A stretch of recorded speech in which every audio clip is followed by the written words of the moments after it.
Hello everyone, my name is Yansan. I am 4 years old and I am student at Rana School at the foundation level. Life in Karachi, Pakistan. Enjoy learning new things and improving my skill. Today I am going to present the story of our home. In what thank you for listening.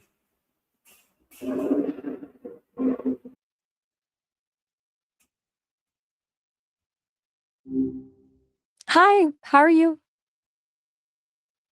What is Earth? Biologically, it's the muscle that keeps everything moving, pumping blood to every corner of your body. But usually, when people ask that, they're thinking about the emotional side of things. Which one were you curious about?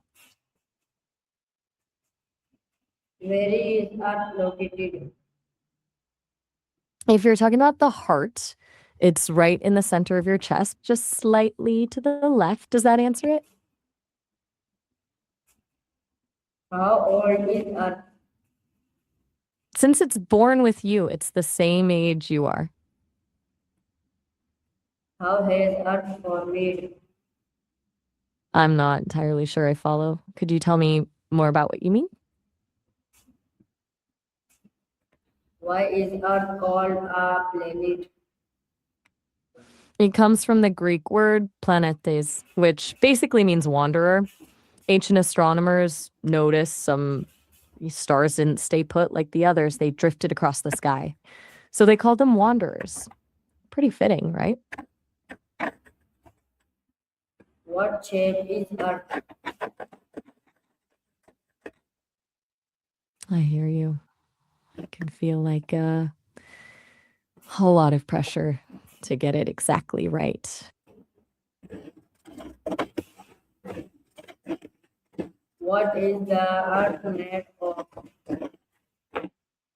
Let me look that up.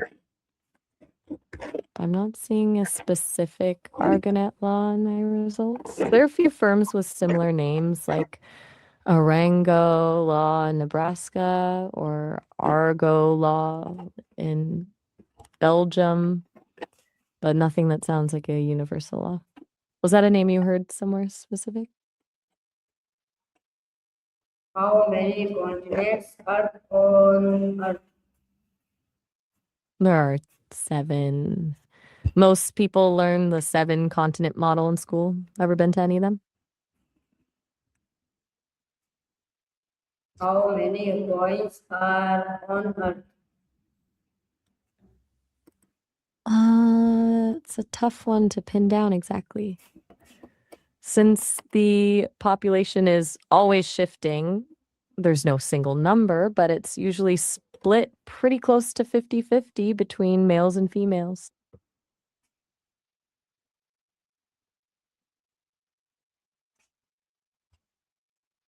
Why is Earth now as the blue planet?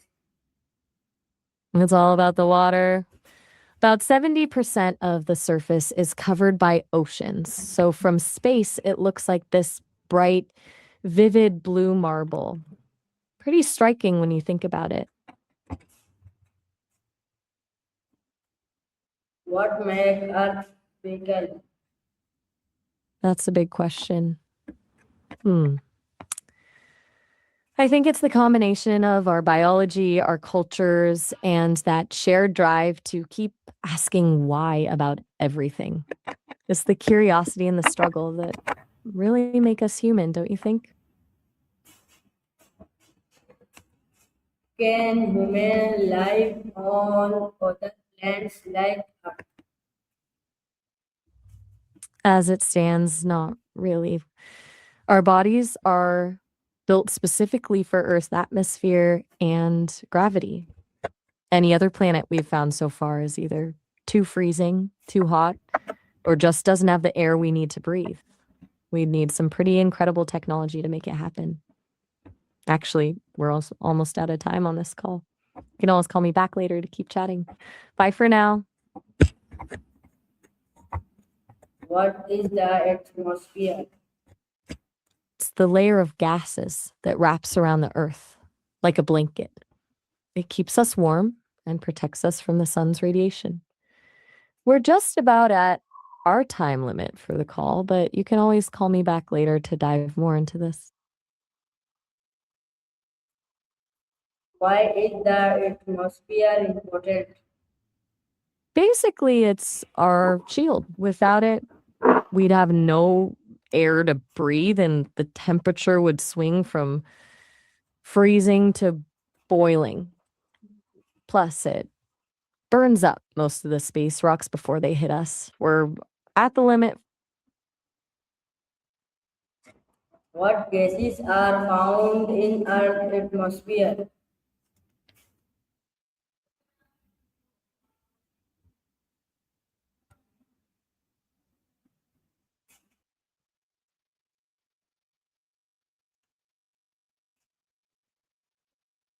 Uh, what gases are found in Earth's atmosphere? It's mostly nitrogen and oxygen. Nitrogen takes up about 78%, and oxygen is around 21%. The rest is just a tiny mix of argon, carbon dioxide, and some other trace gases. Pretty wild that the stuff we breathe is mostly nitrogen, right? How does Earth get sunlight? I'm not sure I follow. Do you mean how the Earth gets sunlight?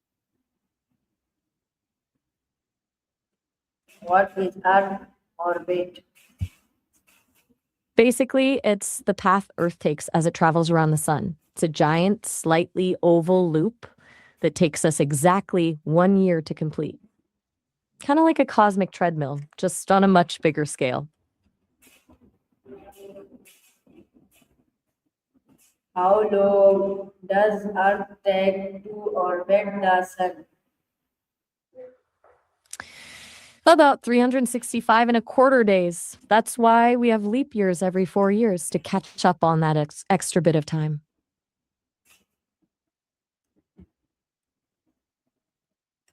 How long is one day on Earth? 24 hours. That's the time it takes for the planet to make one full spin on its axis. Why do we have day and night? It's all about the rotation. Since Earth is spinning, only one side faces the sun at a time. So, while one half of the world is soaking up the light, the other half is tucked away in the dark. Why do seasons change? I'm not entirely sure I follow. Could you tell me more about what you mean? What is the Earth crust?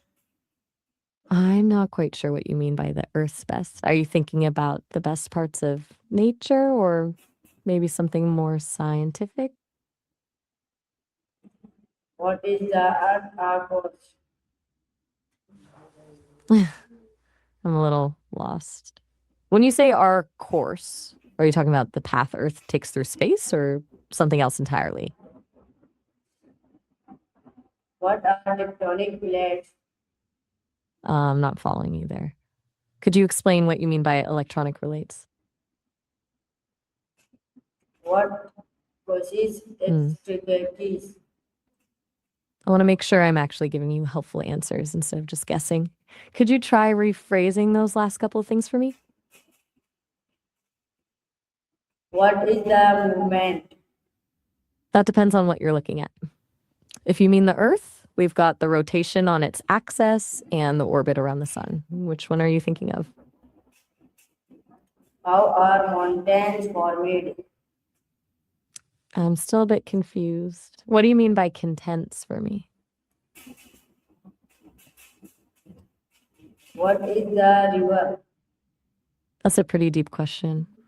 Are you talking about a reward in terms of life or maybe something more specific like a biological or a psychological thing? Why are river important? Hmm. I'm honestly a little stuck on that one. Importance of what exactly? You've got me curious, but I need a bit more to go on. Actually, we're almost out of time on this call. You can always call me back later so we can dive into this. Bye for now. What is the water cycle?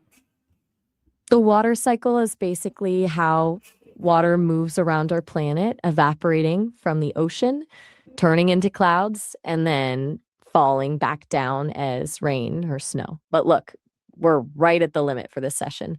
You should definitely call me back so we can talk more about it. Why is water essential for life? It's essentially the foundation for everything. Every single cell in our bodies needs it to function and transport nutrients. We're literally mostly water. But we're at the limit for this session, so call me back soon so we can keep going. How much of Earth covered by water?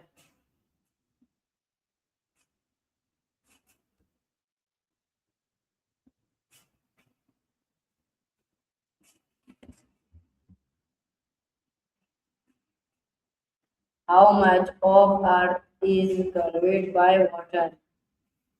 About 71%. It's pretty wild to think about how much of our home is just one giant ocean. What is fresh water? Fresh water is just water that isn't salty. It's what we actually need to drink and grow our food. Most of it is actually trapped in glaciers and ice caps, though. What is salt water? I'm not quite sure what you mean by said, Walter. Are you talking about a person or maybe a term you've heard? When did life first appear on Earth? Most scientists reckon it was around 3.5 to 4 billion years ago. It's a pretty staggering amount of time to imagine. What were the first living thing on Earth? Probably single-celled organisms like bacteria, just tiny microscopic bits of life floating in the ocean. Can you imagine being the very first thing to ever exist? How did plants develop on Earth? And started with algae and simple aquatic plants in the ocean. Eventually, some of those brave little things ventured onto land, evolving tougher structures to survive outside the water. It's kind of like the ultimate leap of faith for a species. How did animals evolve? It started in the oceans too, from simple sponge like creatures to fish, and eventually some made the jump to land just like the plants did. It's a wild chain of events. What are fossils? Fossils are basically nature's time capsules. They're the remains or impressions of prehistoric organisms that got preserved in sediment over millions of years. It's like a snapshot of what life looked like way before we showed up. Why are fossils important? They're how we connect, from sharing a secret or a warning to just hearing someone say they're okay. It's the most direct way we express who we are. Do you think some things are just better said than written? What do fossils tell us about Earth? I think you might have meant scientists instead of heroes, right? Fossils give us the clues to piece together the whole story of life on Earth, like what animals look like, what they ate, and how they eventually changed over millions of years. How vary the dinosaurs? I'm a little lost on that one. What are you thinking about? When did dinosaurs live? I'm not quite sure I follow. When you say the innocent, are you talking about a specific group of people, a time in history, or maybe something from a story? What happened after the disaster disappeared? I'm not following you there. What do you mean by that? How did humans appear on Earth? We evolved over millions of years from a common ancestor we shared with primates.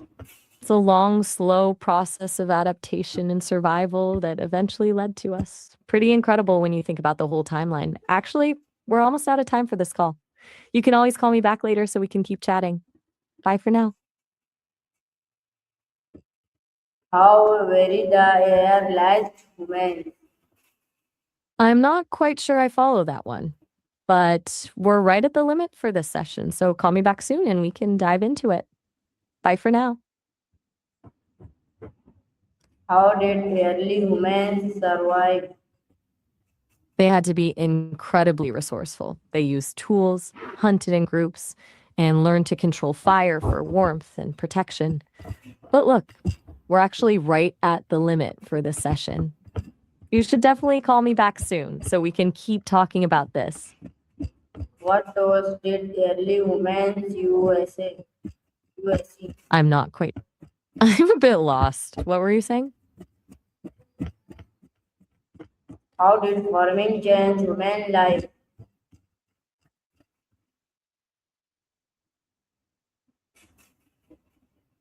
What's up? What tools did early humans use?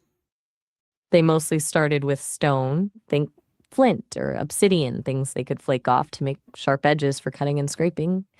Eventually, they moved on to bone and wood for spears and needles. It's wild how a few sharp rocks changed everything.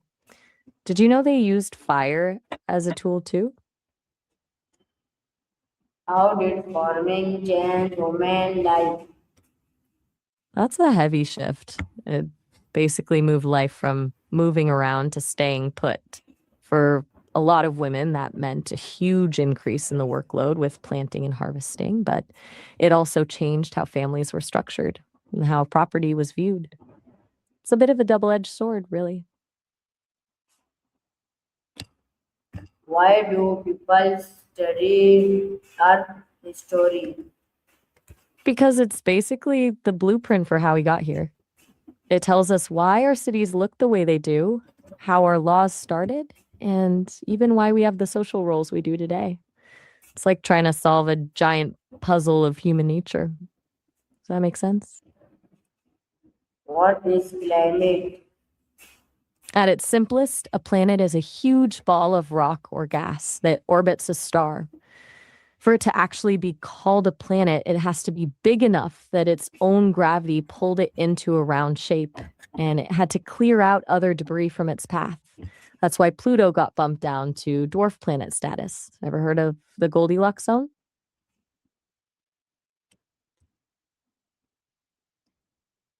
What is weather? It's basically the just right area around a star. If a planet is too close, it's a scorching wasteland. Too far, and it's a frozen block of ice. The Goldilocks zone is that sweet spot where temperatures are mild enough for liquid water to exist on the surface. Since water is the key to life as we know it, that's where we look for other habitable worlds. How does climate affect life? It's basically the director of the show. It dictates where animals can live, what plants grow, and how creatures evolve to survive. Like a polar bear wouldn't last a day in the Sahara, and a cactus would be miserable in the tundra. It basically shapes every behavior from when animals migrate to how they build their homes. What is global warming? It's essentially the Earth's temperature creeping up over time. It happens because certain gases, like carbon dioxide, trap heat in the atmosphere, acting like a giant thermal blanket. The more of these gases we pump out, the warmer the blanket gets, which messes with the weather, melts ice caps, and shifts the climate zones we were just talking about. What causes climate change? The mix of things. Natural cycles do happen, but the big driver right now is humans. Burning fossil fuels, cutting down forests, and industrial farming all release those heat trapping gases. It basically accelerates a process that usually takes thousands of years into just a few decades. How does pollution affect Earth? It basically poisons the system. It gets into the air we breathe, the water we drink, and the soil where our food grows. It doesn't just hurt the environment, it directly impacts our health, causing everything from respiratory issues to long-term diseases. It's a pretty messy chain reaction.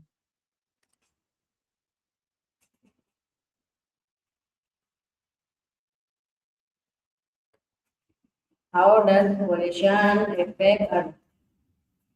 It's basically a cosmic game of billiards.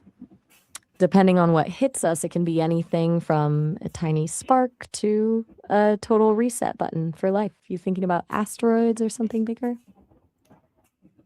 Why should we protect Earth? Because it's the only home we've actually got. If we mess up the air or the water, there isn't exactly a backup planet waiting for us in the wings. It's about making sure the place stays livable for the people coming after us. How can we save water? The small stuff adds up fast. Fixing a leaky faucet or taking shorter showers is a start. But the real impact happens with how we handle the big things like industrial farming and how we treat our wastewater. Do you do any of those water saving tricks at home? How can we reduce pollution? It's a massive puzzle with a few key pieces. Shifting away from fossil fuels to things like wind and solar is huge. Then there's the simpler stuff like cutting down on single use plastics and supporting companies that actually care about their footprint. It's mostly about changing our habits on a larger scale. Do you think people are actually open to making those kinds of changes? What are renewable resources? I'm guessing you're talking about natural resources, right? Those are basically the materials the earth provides for free, like minerals, forests, water, and fertile soil. They're the building blocks for everything we build and eat. The tricky part is that some of them, like oil, eventually run out, while others, like sunlight, are always there. Does that sound like what you were looking for? What are most important? That's a tough one because it's all a connected system. Water is probably the top of the list since we can't last more than a few days without it. But then you've got clean air and fertile soil. Without those, the whole food chain just collapses. It's less about which one is most important and more about how they all lean on each other. What animals live in the soil? Wait, did you mean a coin or something else? What challenge does Earth face today? It's a pretty long list, honestly. Climate change is the big one, obviously, causing all those weird weather patterns we talked about. Then you've got biodiversity loss, species disappearing faster than we can track them, and just the general struggle to feed and protect billions of people fairly. It's a lot to handle at once. What makes Earth look like in the factory? I'm not entirely sure I follow. Are you talking about how people look when they work in a factory or something more like how things are made there? Can Earth contains to spotlight? I'm a little lost on that one. Could you tell me a bit more about what you mean by adding contents to a spot? Why is Earth our home? I'm really not sure what you mean by that. Could you explain what you're referring to? Actually, we're almost at the time limit for this call. You can always call me back later so we can keep chatting. Bye for now. What is the most important thing about Earth? Um, I'd love to dive into that, but we're actually right at the time limit for this call. You can always call me back in a few minutes and we can really get into it. Bye for now. What can we do to protect Earth for future generations? Hmm. I'm not entirely sure I follow you on that one. Could you could you clarify what you mean by proprietary generation? How can people help the environment? I'm a little stuck on that one. Do you mean